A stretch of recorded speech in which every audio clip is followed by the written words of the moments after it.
This program is brought to you by Rogers Xfinity, connecting you to more of what you love. Visit Rogers.com for more details.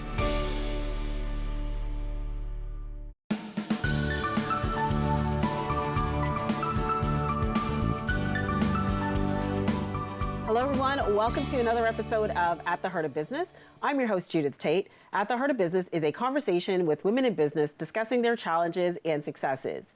My first and returning guest today is the Val V. Welcome, Val. Hey, thank you for having me again. Yes, I should say welcome back. So, yes. You've been on the show for I think 4 times now. This is number 4? Something like that. Yeah, and yeah. And it's because Val always has some good stuff going on. So we're going to be talking about your book, Unbroken, and your new movement called Unleashed Confidence. Unleashed Confidence, Yes, that's it. Okay, so... where do you want to start? Yeah, one leads into the other. So you tell me what you want to talk about first. Well, let's talk about the book first. Okay. So I have a lot of stories, growing up in East York, like you did too, but completely different, I think. I was surrounded by criminals and bikers. So I lived a very different life. And I have a ton of stories, even with my family. So everyone keeps telling me, you got to write a book. You got to write a book. It needs to be down on paper. You need to share your story. So that's what Unbroken is. Yeah. Okay. It's me sharing my story from infertility, bankruptcy, betrayal, and me just coming out as a high school dropout and owning 7 businesses and thriving. So why should anyone buy your book or read it? For anyone that's men or women, for any one of them that's been told you're not enough, you're too much. I always get that a lot. Like you're a lot. Yeah. Or feel like, like they're a high school dropout and said that they're never going to make it. Well, I'm proof. I've proved everybody wrong. Yeah. Well, good for you. Yeah. So anybody that's feeling in the dumps, you can follow me on my journey and see why I am the way I am. Okay, so let's go back to that. Okay. People say that you're too much. In what way? That has a lot to do with confidence as well, right? It took me a long time to get there. A lot of people told me I should run for politics. And I came home one night and I said to my husband, people are telling me I should run for politics, and I'd love to run for politics, but I said I'd probably be assassinated. But but I said people are going to find out about me and my history because I kept me being a high school dropout a secret. And he said, talk about it. Just openly confess it. Talk about it before they do. Like that movie Pitch Perfect? Yeah. Where Fat Amy, you call her Fat Amy because she goes, I know I'm fat. You're going to call me fat behind my back. Yeah. So I'm a high school dropout and just acknowledge it. And by me doing that, that weight of a secret was lifted and my confidence just exploded. Yeah, I'm a high school dropout, but I couldn't, there was nothing I couldn't do. Yeah. Start a business? I did. Yeah. Have I failed? Absolutely. Have I succeeded? 100%. Yeah. That's good. Yeah. So, okay. So owning your story, how does that, how it's helped you, but for anyone listening or watching, how does that help you to really rise and create some freedom for yourself when you really own that story? You won't care what other people think about you. You owned your story. This is me. Take it or leave it. Yeah. So there's going to be people that don't like you. There's going to be people that love you. There's going to be people like, I'm not sure yet. With me, it's either yes or no. But by you owning that story, no one has anything on you. You walk into a room, you own it, you know who you are, and that insecurity is gone. Yeah. It's gone. Okay, that's really good. I love it. I just love what you've created, and thank you. You've created a movement for women, with your Unleashed Confidence, which we're going to talk about next. Because I know a lot of women, as you've in our conversation, you said women come up to you and say, if I could just bottle your confidence, all the time. I would buy it. Yeah. So tell us how Unleashed Confidence was born. So I got pissed off. Yeah. And I would see women and men too. It's not just for women too. Primarily I am concentrating on women, but I see it in men as well. And I see people that were meant to lead the room shrink themselves to make other people happy. Yeah. It drove me nuts, drove me absolutely crazy. And I thought, I got to change this. Yeah. You know, I got to change it. And that's where the movement started. Oh, okay. Yeah. All right. So it started with a, well, you had your launch party in the summer. I did. Tell me about that. What did that look like? Oh, yeah, you weren't there. No, I wasn't there. It was great. I had a packed room. I told people a little bit about my story and why I started Unleash Confidence, you know, getting mad, being a high school dropout, and proving a lot of people wrong. It was amazing. It was a night and a room full of love and encouragement and support, which was, there's some amazing people here in Durham. Yeah. That's good. It was awesome. And you have a program called Unleash Confidence? So I have a 2-hour workshop for $97. The next one is November 15th, at 7 p.m. to 9 p.m. online Zoom. And then I have an 8-week coaching program one-on-one with me. So you have a choice. So you can have a little taste of the 2-hour workshop. And then if you want, you can sign on with me one-on-one and we'll work together. Okay. And that's for both men and women? Men and women. And even, you know, someone even mentioned this would be great for my daughter in high school. Oh, because a lot of these kids are feeling insecure and not confident enough with all these filters and online, thinking that you have to be perfect when you don't. Yeah. Life isn't perfect. None of us are perfect. Exactly. So, okay, so with Unleash Confidence, why is that important in business? Let's relate that to business. So for starting a business or growing a business, why is it so important to have that foundation of confidence in you when you're growing your business? Well, I think it's everything. If you're not confident in what you're selling or providing a service, no one's going to buy it. And I have an example. When we used to own Tim Hortons in the States, my husband and I, we had gotten one of the franchises with a Cold Stone Creamery. And my husband was so not confident telling people the price of ice cream. There was a family of 4 that came in and spent $50 on ice cream. Now we're going back like over 10 years ago, right? And he's like, I'm embarrassed to say, oh, that's $49.50, right? I said, they see the prices. You just say it confidently. It's $49.50. Yeah. But if you say your price to somebody like, oh, I'm coaching and it's, $1,500. Yeah. It doesn't sell. Confidence sells. You need that in every aspect. You need to know what you're talking about, confident in knowing what you're talking about, and then you know your worth, confident in what you are worth. Yeah. Okay. Yeah, I really like what you mentioned. I yelled at you today. I know, charge what you're worth, and even though I coach my clients that way. It's nice to get that coaching as well. Just it's really, really important to charge what you're worth. And I think a lot of times when they don't charge what they're worth, it's lack of confidence, but it's also fear.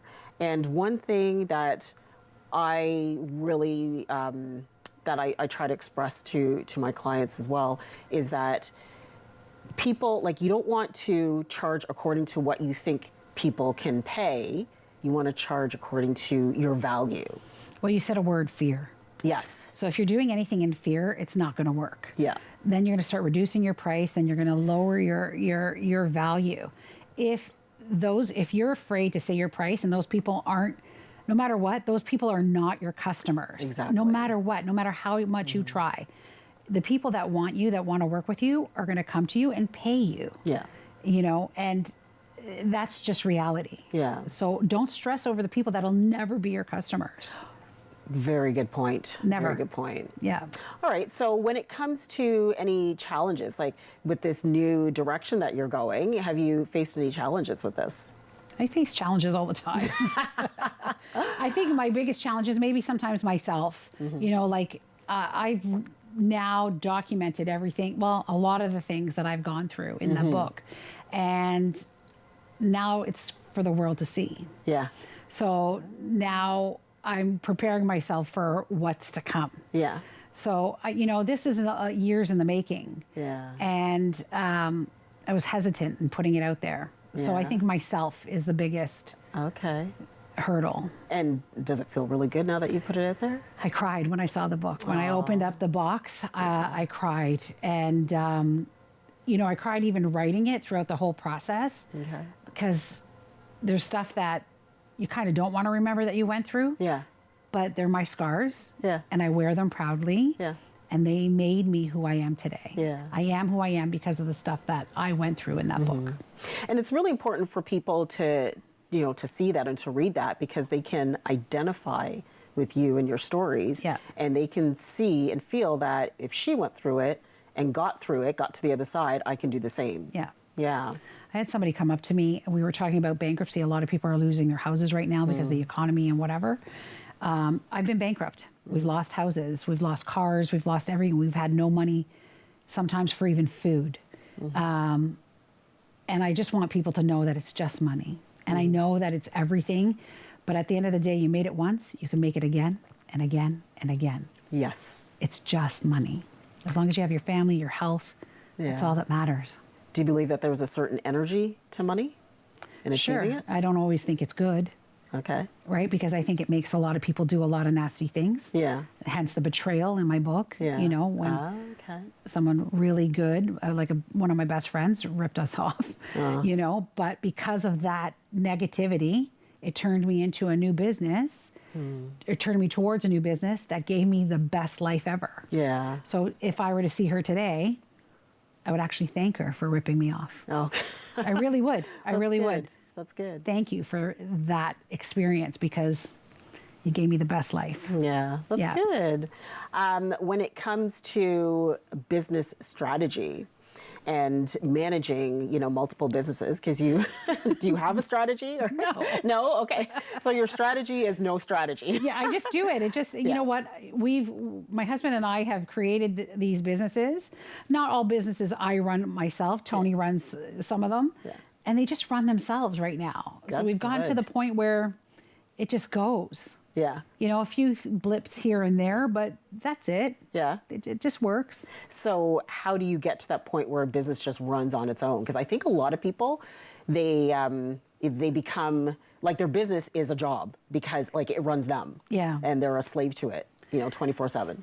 I think having procedures in place, even though it's just me and my husband, we follow a tight line. We have our ordering patterns, the way we order, how much we order, a lot of things we learn from being part of a franchise. And a lot of our businesses are retail. So they just, you order the product, you go and you sell, and it works. It just works. All right. And what words of wisdom do you have for women wanting to start out in business? Just do it. I say it all the time. Just do it? Just both feet in. Don't just put your toe in the water. Jump in, both feet. If you fail, who cares? Get up, dust yourself off, and try something else. Just do it like Nike. Just do it just like Nike. Truly. Yes, awesome. Yeah. That's great. Well, thank you so much, Val, for being on the show. Thanks for having me. Yes, thanks for being here. And we'll have to have you back another time. I'm sure there's something new coming down the pipeline, I'm sure. Okay, and stay tuned. We'll be speaking with Shireen Spencer next.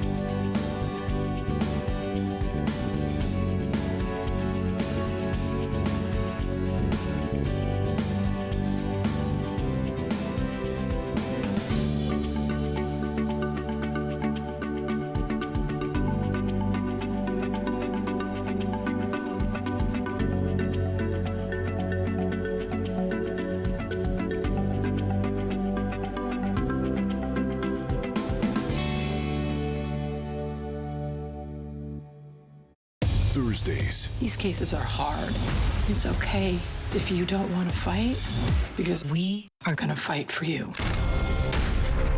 We have to be able to say we did everything we could. Every move we make is being scrutinized. He needs to pay for what he did. Some things in life you can't run from. I'm going to make sure that you spend the rest of your days in a 6x8 cell. Law & Order Thursday, all new, 8/7 Central on City TV. Welcome back to Knights of Columbus TV Bingo, every Tuesday at 7 p.m. right here on Rogers TV. 4 games every week with a grand prize of $5,000 Once again, 7 p.m. right here on Rogers TV. Welcome back to At the Heart of Business. I'm your host, Judith Tate. At the Heart of Business is a conversation with women in business discussing their challenges and successes. My next guest is Shereen Spencer, founder of Connect3. Connect3 Ministries, and I know there's the other part of it, which is Spencer Connections 3. That's right, yes. Welcome, Shereen. Thank you for having me. I'm glad to be here. Yeah, so glad you're here. Okay, so tell us about your business. Well, my business and my ministry are one and the same in that I'm a pastor, but I'm also a speaker and a life coach. And so on the one end, it's about being able to connect people to God, and I speak and I sing. So I say, and I deal with helping people have better relationships, especially in marriage. And then on the other end, it's being able to help people navigate challenges. That's the life coaching. I'm a cancer survivor, so I help people with that, but I'm also, I'm going to help coach you to find purpose and joy no matter what the challenges are. So that's what I do. I mix my gifts and talents to be able to serve the church and community at large. Okay. So what's the motivation behind starting your business and the two different parts of it? Like you mentioned being a cancer survivor. So that was the motivation. My years of sickness caused me to realize I have a lot of gifts, and a lot of people kept coming to me for a lot of things, and I thought, life is too short not to use them all. And so while I was going through cancer, then that is when all of these, I wrote some books, I wrote some music, people kept coming to me for different things, and I thought, I don't just want to serve the people in the church, I have what I can give to people in society, in the community. And so Connect3 was, to connect people to God through the word, because I'm a speaker, worship because I'm a singer, and working relationships. But there are a lot of non-church people or non-Christians that come to me, and I can still speak the word. I do leadership things and youth things and international women things, right? And working relationships. Well, marriage and relationships at large are not a church thing, it's a life thing. Yes. And so that's how the two come together. Okay. Yes. So tell us about your speaking. So I get the opportunity to speak in many different places. I get the opportunity to be able to, I'm a teacher. I was a teacher for 26 years as well, nice. Right? Wow. And then I get asked to speak on leadership, asked to speak on business and starting things, asked to speak on how do I navigate health difficulties. So the hospitals call me and different organizations call me. I've hosted different events, even 700 Club, which is a Christian TV, but I've hosted. And so people ask me to host and I say yes and work with what it is that I can offer them. I'm also an officiant. So I do weddings and funerals. And life celebrations. So people hear me at different events and then come and say, would you be willing to do this? And it started to grow from there. Oh, nice. Yeah, they just go hand in hand. I love it. Yes. All right, so tell me about your life coaching. So for life coaching, because I've experienced so many different things in life, people have often asked, how do you do this? And so I am basically just sharing strategies to be able to overcome being a cancer survivor, being somebody who's lost children, being somebody who's, been abused. Like I have a different set of life experiences that allow me to help people navigate, okay, here are strategies to heal. Here are strategies to help you in your relationships. Here are strategies to be able to bring success. And so then that's what I do. I walk alongside people. I am certified. I'm a certified life coach in different areas, even in grief. And so I'm able to take people through the different things that they are navigating. And so that's my life coaching. Okay, interesting. Yeah. Well, you do a lot of stuff. How do you find? I'm thinking, okay, she does this, and that. How do you find that balance? Well, I say to people, none of those things happen at the same time. Right. And so, life coaching is by appointment. Right. And whatever the issue is, it's like a counselor. They're counseling people for all different issues. Right. And so I take people through those issues. Weddings and funerals, again, it's a lifetime experience. True. The planning for that happens, and then it's activated. I go on that day. There we go, right? Okay. I'm also a Mary Kay business owner. So, you know, I just kind of, like I said before, life is too short. Yes. And so where is it that, what do I like to do? What are my passions? And how can I do that? Yeah. And so I'm not at one place at one time. Yes. So a lot of planning. It means you have to have an organized schedule. Yes. And it means that you need to be intentional and purposeful. Yeah. And so that's how I live my life, with intention and purpose. That's really good. Yeah. Good. I love it. And yeah, for those who are starting out in business, like, what's the importance of, you know, having intention in your business and being extremely organized? Well, intention keeps you going and keeps you motivated. Yeah. So when you set your intention, you know what it is that you're working towards. You know where it is, so that, because there's going to be challenges, so that you aren't derailed, right? Yes. And organization helps you to go, I'm doing this. I'm doing this. Okay, I understand what is my scaffolding for where it is that I need to go. And so both things are very necessary, because life has some unexpected, right? And so if you at least have a plan, then you can get back onto that plan and onto the route when you get derailed or sidetracked. Good. I love it. Yeah. All right. So tell us about your books, or these books. Oh, well, they are 3 books that I wrote while I was sick and coming out of that. One is a 365-day book of prayers and meditations. Okay. The other is a book my husband and I wrote on marriage. So how to navigate the challenges of life. How do you keep your vows? That's why it's called I Still Say I Do. And what are some practical ways that we've learned? And the other one is Big Challenges, Even Bigger God. So all of them are faith-based, but I have a lot of non-faith people still reading them because they need the encouragement and they need the support. But the one is about challenges and how is it that you can think positively, act positively, believe in faith to be able to get out of those challenges. So that your challenges don't define you. They're just a part of your story. And so all of these books are faith-based because that's the foundation of who I am. They're Christian faith-based, but they are really good for anybody who's wanting to know, how do I overcome? Okay. That's really what they are in all 3 ways. How do I overcome? Okay. I love it. And how did you get into the ministry? Well, I was teaching. Yeah. And then I came out of, I'm a pastor's kid. Oh, okay. So ministry was something in my family. Okay. And I was very active in church and just felt called, is how we call it. Oh, I felt nice. called to ministry, but also didn't feel called to leave secular. So I call it, I'm called to Christian ministry, but also marketplace ministry, which means that I'm able to just use my gifts, not just for church, but for the world. And so that's why the 2 things come together. Oh, I love it. Yeah. And you mentioned music earlier. Yes. Do you make Yes, I do. music, or? And that came out of being sick. I've always sung. So I've sung in church, and I sung with the Toronto Mass Choir. And I sung with a classical choir growing up and as a young adult. But then when I was sick, I started writing my own music. And out of that came some songs. And so I've already released 5 gospel singles. And so I write and lead worship and sing for different events and different organizations.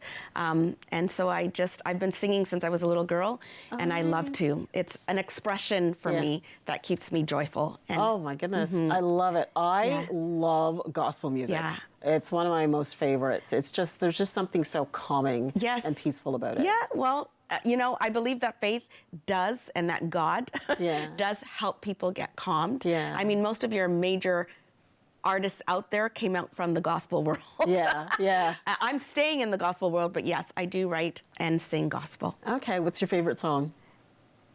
Gospel song. Right now, what speaks to me is Goodness of God. Yeah. You know, CeCe has made that a big one. It's not hers, like Chris Tomlin wrote that, but CeCe Winans does sing that.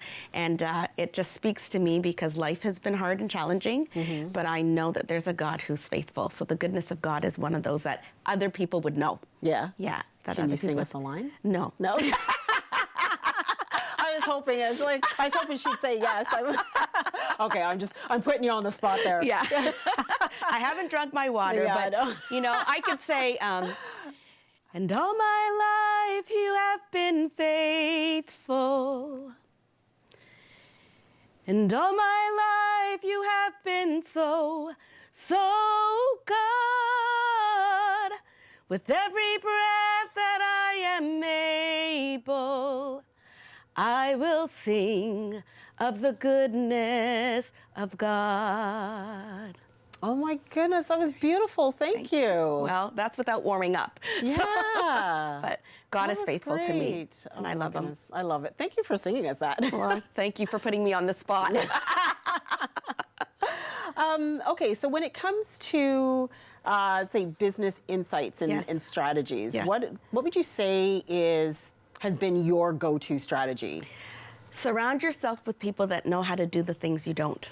Yeah. If you feel called to something, make sure that you train for it. So my strategy has been, okay, where are some weaknesses and what can I work on this year or this month?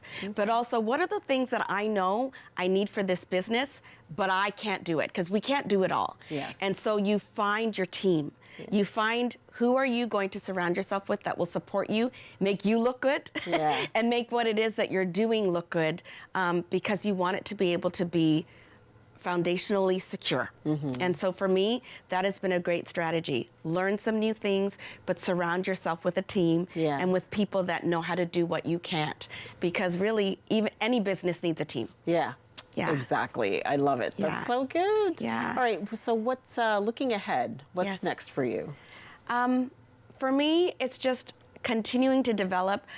One of the things that I'm not good at is social media. And one of the things that, a lot for me has been word of mouth, whether it be my Mary Kay business, whether it be my life coaching, whether it be my speaking opportunities, a lot of it is word of mouth. Yeah. And I'm just trying to get better at marketing myself, yes. trying to get better at using social media. I actually have no interest in it, yeah. so trying to find the best team for me to do that. But looking ahead, it's just really continuing to do what I do. I love weddings, I love funerals, I love speaking and hosting, yeah. and so trying to develop that so I have a farther reach. Oh, okay. Yeah. That's good. And life coaching, of course. Yeah. They're coming in. Yeah. But, I still supply teach. And I want to be able to, we can't tell people that. But there are some things you can't do everything well. Yeah. And you do want to transition into what's the new in life or what's the next phase. Yeah. And so I want to be able to focus more on the building of my own business and yeah.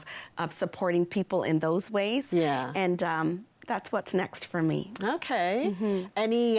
Any personal goals that you want to achieve specifically by the end of this year? Any personal goals by the end of this year is I just want to be able to have a lot of followers on social media. I want to be able to finish, I'm doing some courses. Yeah. So to be able to offer people some more in my life coaching. Yeah. And so I want to be able to finish those and then really grow my client base. That's amazing. Yes. Well, this has been a great conversation. Thank you so much. Yes, it has been. Thank you for having me. Yeah, and I wish you all the luck with all your goals and your multiple businesses. Well, thank you. So, I want to be able to say to people, I'm here. Yeah. Do you need a speaker? I want more opportunity. Yeah. Do you need some help with life? I'm here. So that's great. Thank you so much for joining us. Thank you for having me. It's been a pleasure. And thanks for watching. We'll see you next time on another episode of At the Heart of Business.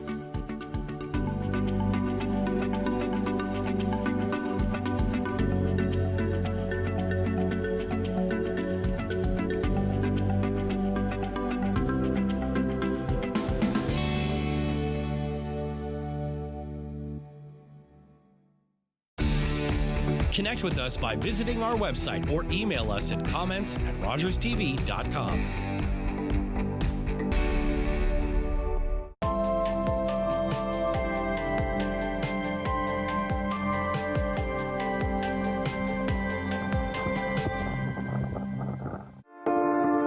As we gather this Remembrance Day, I'm thinking of the brave Canadians who gave their lives so we could live in peace and freedom.